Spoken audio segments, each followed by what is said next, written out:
All right, everybody, welcome back to another episode of Cities of Blood Podcast. I'm Phil DeSaro. I'm Alexis Revko. And today we're going to be talking about El Chapo, El Chapo. Probably the most famous Mexican drug lord in history now. I mean, Or maybe drug lord, period. Yeah, although everybody likes to talk about, what's his name? I'm trying to think.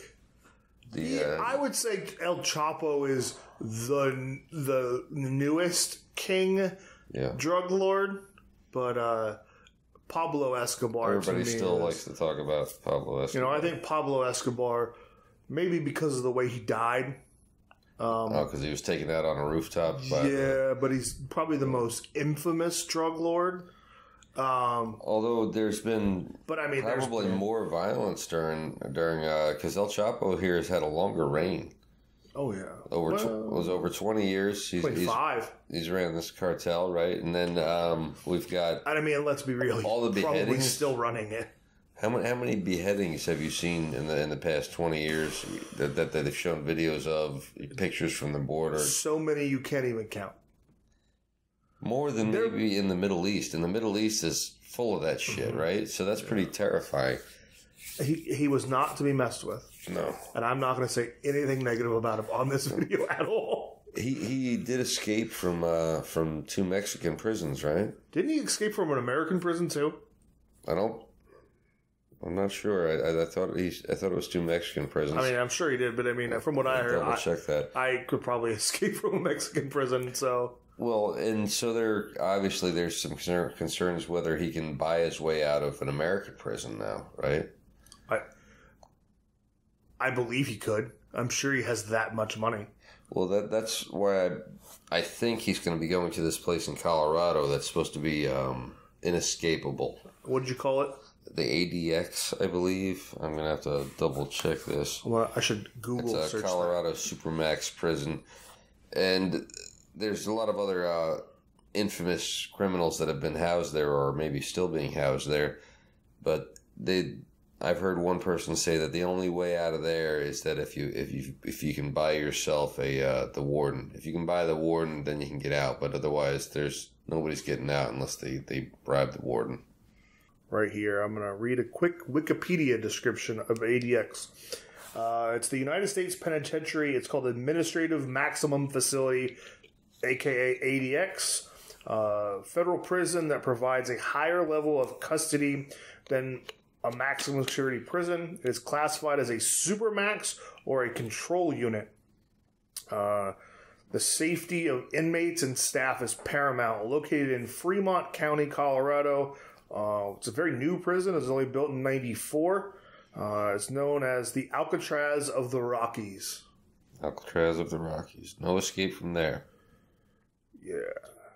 So it's, prisoners spend 23 and a half hours days surrounded in bulletproof cells with facilities made of poured concrete to deter self-harm and a 24-hour supervision.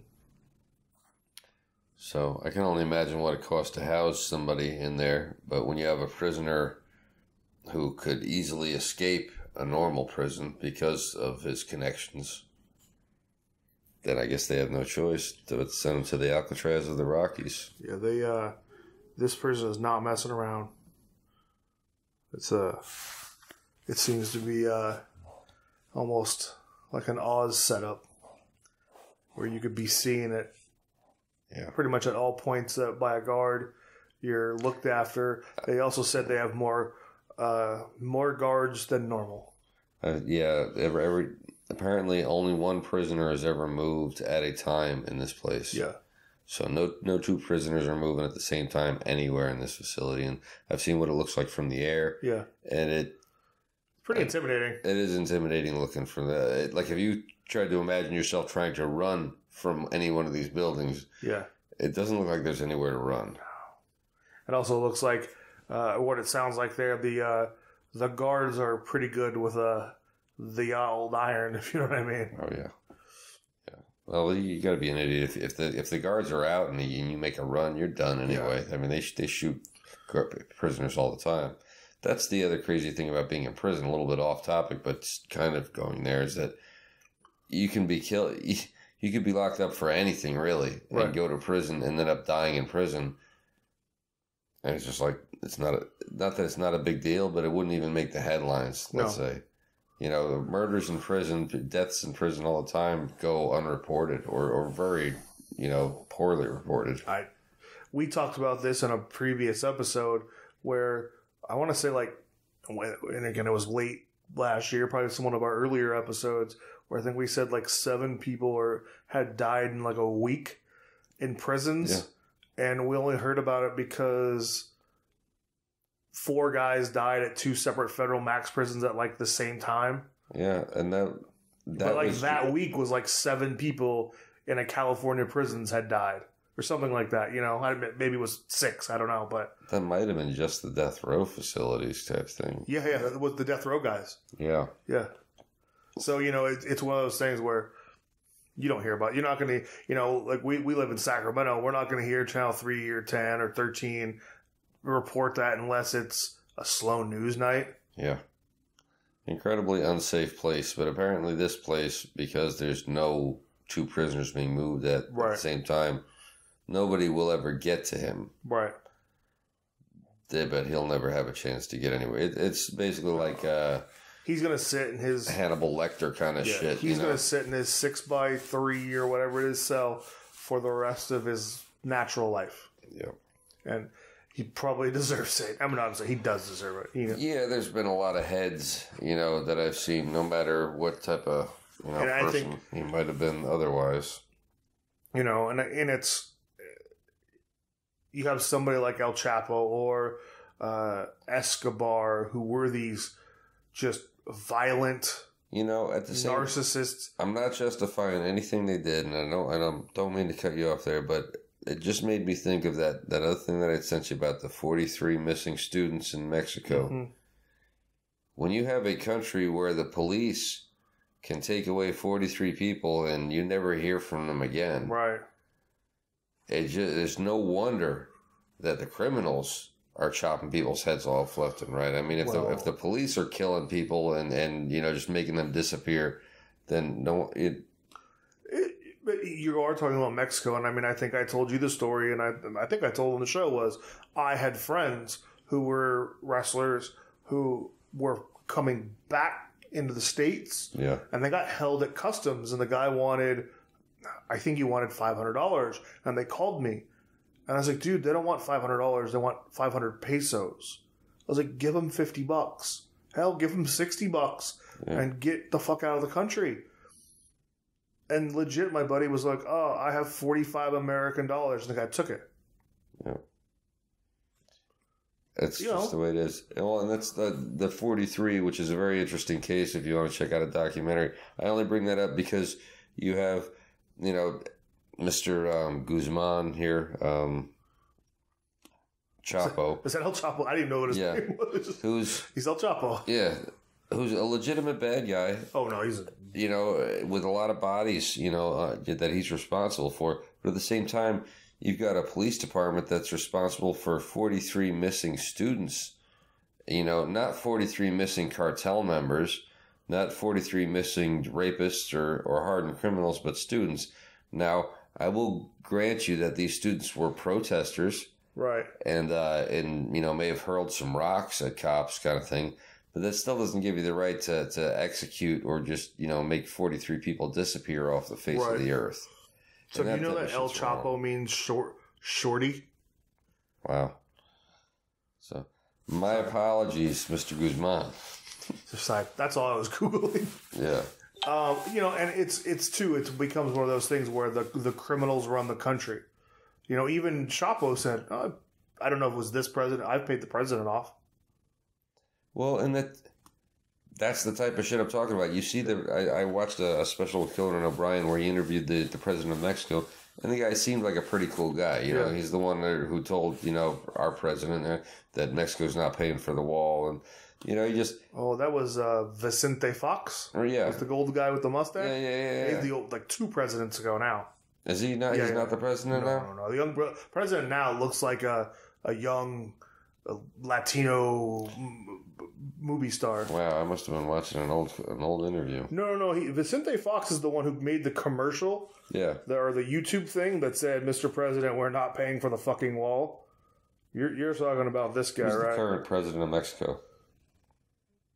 The president of Mexico is Andrés Manuel López Obrador. Yeah, you're right. I was talking about the other guy. This is...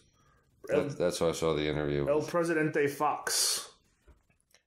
Obrador. Andrés Manuel López Obrador is the current president of Mexico. Does he look like he's like a soap opera star or a movie star? Well-dressed man. Yeah. He's the one that's in the 43 that we were talking about earlier. Or did we talk about that yet? Yes, you mentioned it. Yeah, I have not watched the end of it, so I don't know whether he comes to the rescue. It says he's leftist leaning, so maybe he does. But I don't know. Should I ruin it for you? Why he doesn't? Well, there's nothing to save. Well, they're dead, right? No, they're all dead. Yeah, they're all dead. Yeah, But is anybody held responsible? None of the police that took them away. Well, they don't know who did it. The fucking police did it. Yeah, but they don't know what police officers did it. Wow. Now that's the type of crazy shit. You have to thank God that you live in the United States. So now this is we talked about El Chapo a little bit. So what we're talking about is 43 students at like a teaching school. Yeah, it was a teaching school in Mexico. But they're very I guess for Mexico, liberal. Would that be the right word? Leftist leaning. Yeah. And they were doing a protest. They were all in buses. They commandeered these buses. Now here's where the crime happened. Is that they commandeered or stole these buses from a bus station. They stole like 4 buses. 3 went one direction, 1 went another. The separation happened, and the police ended up taking 43. They shot one kid at the standoff when they stopped him, shot him in the head. But they ended up taking... Well, they shot more. There was like 6 that got shot. Was it? I thought there was one that died at the scene, but then 43 got taken away and were never heard from again. Well, no, there's 43 that were taken away. They were tortured. They were then executed, burned, and they basically... the way it was described by one of the guys that did the burning but wasn't one of the killers. Yeah. They lined them up basically head to toe to head. They put them on like firewood. Yeah. Then they soaked them in gasoline and diesel gasoline. Yeah. They then put tires on top of them, and it said it burned from like 6 a.m. to like 2 the next afternoon. It was like 32 hours or something. It burned. Yeah. And basically it was, and then they put all the remains in plastic bags and threw them in the ocean or the river or whatever it is that's right there. They went to extreme lengths to cover their crimes. Yeah. Now this is the type of shit that I had heard about going on in like El Salvador and the killing fields, shit in the 1970s and the 1980s. And here it is, Mexico, fairly recent times. So, and to think that you have a country, that'd be like saying 43 students in Alabama or Mississippi or hell, Southern California, 43 students from the University of Davis, California. Just disappeared. They had an altercation with the police. They disappeared, but nobody knows which police. That's when you have a fucked up country. Now, I'm sorry, Mexico, and I don't mean it towards the people or the culture of Mexico, but certainly the political system and the police departments, that you can't trace which fucking police department took away 43 people. Yeah. And did it with basic ease. Somebody will talk. It took more than one person to take away 43 people. They did have the, one or two guys came forward saying we helped burn the bodies or something. Yeah. But they were, you only heard like an audio from them. Because at the end and I think it is the president, is everyone's in a hangar and everyone is still, we don't believe it's really them. We don't believe this. Yeah. Well, that they're like, so like all of the remains that were found are, how I want to say in Switzerland or something like that. Because like part of the people who came and did the excavating were this like famous European doctors or like people who do that kind of stuff, criminologists that I think it was criminal archaeologists somewhere in the Nordic countries. It's one of them that came, and they're all there now. And the people are saying, the family are saying, we'll only believe their results, not the Mexican police results or the Mexican government's results. Well, who can blame them? I don't blame them, but at the same time, I was like, they're all dead. Well, what would be the alternative? That they would be being held somewhere alive still? Well, that's, I think that's the hope of any parent whose child comes up missing. Yeah. But at the same time, you have to face reality. It's ridiculous to think that that's not that many miles from here. No. The reality. We could be there in 2.5 days. Yeah. So, and that's about the same as driving to the East Coast, That all maybe 5 days. It's about, summertime, we could make it in 5 days if we drove hard. But to go where this happened, it's probably about 36 hours or 39 hours, something like that. So, a weekend road trip or, a fairly long road trip, but still we could drive from there to where, from here to where it's happening. And here, people don't, I'm not going to be completely naive, and there's a lot of conspiracy guys out there who will jump all over me for saying this, but you just don't see 2 busloads full of people, 43 freaking people disappearing. With the last time they were seen alive was in police custody, and no one knows where the hell they are. Or even worse, that now they've handed the remains over, but we don't know who did it. Yeah. What type of banana republic bullshit is that, Mexico? Come on. Yeah, and I think the Mexican government is so broken, it's almost damn near not repairable. Even if somebody came in, a third party. We annexed Mexico, or was it Puerto Rico? Was it? Yeah. Why don't we just do the same thing with Mexico? That way we don't have to worry about with a wall or anything else. We'll just make you a commonwealth like we do with Puerto Rico. Yeah. And that way we could travel more freely between. We could like the inner core, as far as like setting up for the systems the things that we do well. Right. We could export down there, and maybe some of the things they do well, we could export up here and make it more of a partnership. Good luck. I think it. Let's give peace a chance. And I agree, but it would be hard, I think, to get a government that is. Think about the opportunity that would open up the land rush south of the border. I mean, as it is, everything that we can't afford to manufacture in this country, we have to take it at least to Mexico, if not overseas somewhere, right?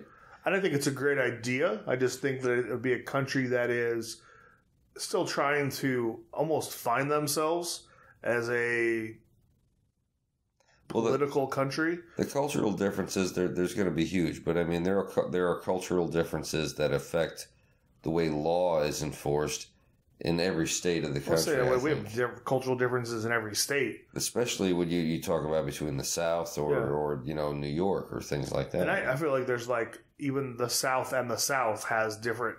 Oh, yeah, depending on which county you go to. It's ridiculous. You're different in Louisiana from someone from Alabama who's different from someone from Georgia who's different.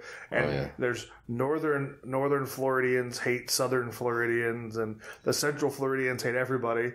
North Florida is basically South Georgia. Right. And like East Louisiana. Oh. Yeah, no, and look at California, NorCal, SoCal. SunCal. Yeah. The great state of Jefferson. Davis, right? The Republic of Davis. Oh, the People's Republic of Davis. Yeah. Hey, I work there. Don't be picking on my town. Well, I guess we talked about the 43. 43 and El Chapo, and that kind of went together. I don't know how that ended up going together, and it's both in Mexico. Well, Mexico. It just goes to, I guess... The crime in this country is outrageous, and the fact that, basically their most famous criminal we had to bring up here and lock up here. Yeah, because they couldn't do it. Is it? What the hell does that say? Didn't we have to do that with? And I'm sorry for folks listening. I keep hitting the damn mic. One of the guys that was like a drug lord, oh man, well, we had in the 90s. Noriega. Oh, yeah, Noriega, right? Yeah, we had to go down and get him in Panama. Was it Panama? Yeah. So we could never get Castro though. No, there's a lot more going on. That's a whole nother episode, Castro. Oh, Fidel. But we'll do one on that. Well, Phil, I think we call this an episode. Sounds good to me. All right, everybody. We'll see you next time on another episode of Cities of Blood Podcast. See you later. Hello, everybody. This is Phil DeSaro. And I'm Alexis Derevko. And this is the Cities of Blood Podcast. And we need you to subscribe and hit the bell notification so you can know about all of our content. And if you're fascinated with serial killers, conspiracies, crimes of all sorts, then this is the channel for you.